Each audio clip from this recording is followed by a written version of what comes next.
as I mentioned earlier, the fact that we have will have more than tripled our forces from January 2009 to the end of August 2010 is of enormous significance. And the best way to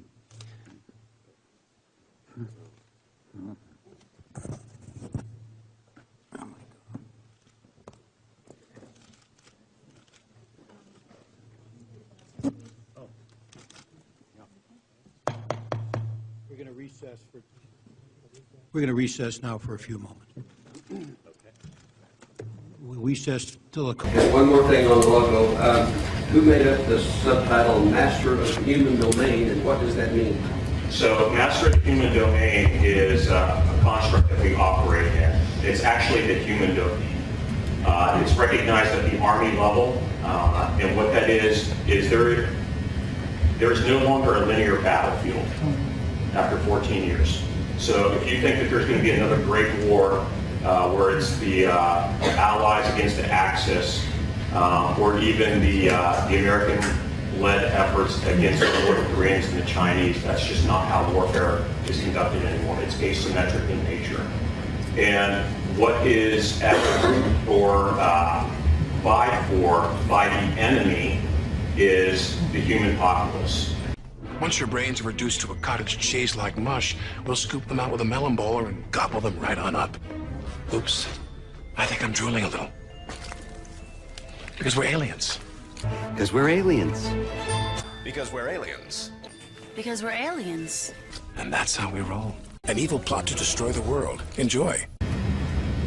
You have a gentleman in the Middle East, we'll call him Abdullah Halik. Okay, so Abdullah Halik is able to provide you food when you can't get food. He's able to get you clean water when you can't get clean water. He's able to start up a school in your local community. And then one day, Abdullah Halik comes to you and says, hey, would you mind hiding this anti-aircraft missile for me? Bullshit!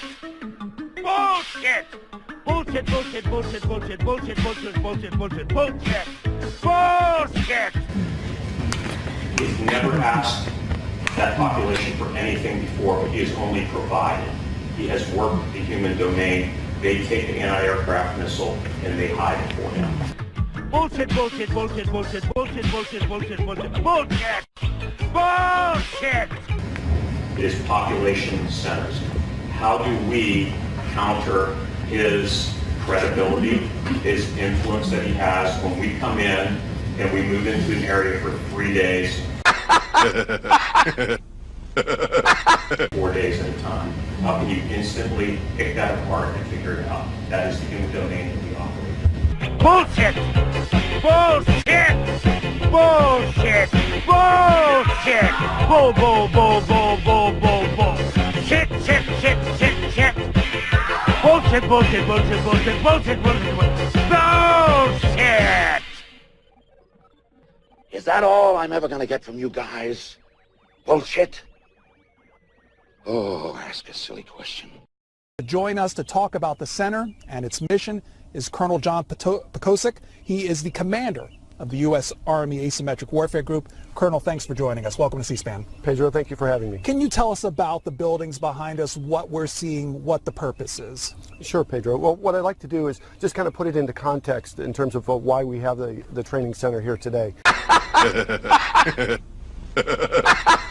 Is the Asymmetric Warfare Group provides operational advisory support and solution development for the Army and Joint Force commanders. And really what that means is four things for the service. We provide operational advisors all around the world wherever U.S. forces are deployed. We do that to identify capability gaps. Ultimately, we develop solutions for those gaps and then integrate those back in the Army system. And that's what this facility is really designed for. It's a place to develop solutions for the Army. In addition, it serves a secondary role as an Army training center. So these buildings behind us, they're life-size, they're realistic, but they're fake in a sense, but they're meant for training. Exactly, exactly. I recall, I mean, the Army's always looked at the need to have diverse places. Is that all I'm ever gonna get from you guys? Bullshit? Oh, ask a silly question. Trained, and in the past I recall we had training areas that were simple concrete buildings, but they didn't really provide the texture that you need to get that realistic training that our soldiers need today. So as you can see, the buildings behind us have glass and windows and doors and desks and plants, all those kind of things that our soldiers will encounter. A lot of type of different buildings too on the campus. Give us a feel of what we'll find. I know that we're viewing an embassy behind us and some apartment buildings, but you have some other structures here as well.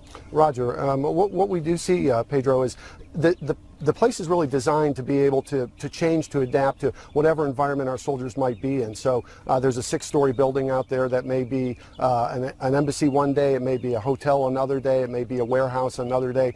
So we can change the settings to meet the kind of environments that our soldiers are going to face. And what we're trying to do is provide a place that can serve as a variety of training areas so that we can get the most utility for it. What a load of shit.